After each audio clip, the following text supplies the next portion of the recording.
Hi mga mi, so for today's video kay maadton mi ana og Jollibee. Kay ika 9 months na ni Badiday. Kay wala naman ko time mag DIY photoshoot, so dito na lang mi sa Jollibee mag photoshoot. Kuyog day namo si Kuya Boyboy og si Ate Lablab. Kay wala pa man ay init diha, so magmotor lang sa mi. Dool ra po day mi sa Jollibee kung asa pod ga work si Kuya Boyboy. Then dara nabot na mi. So namili na mi dara og cup para among hulman. O di ba hulman na mo? Oo, hulman.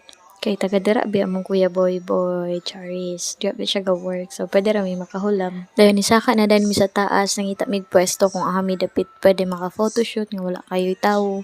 Then si Kuya Boyboy rin nag-order sa amo ang order. Yeah, order.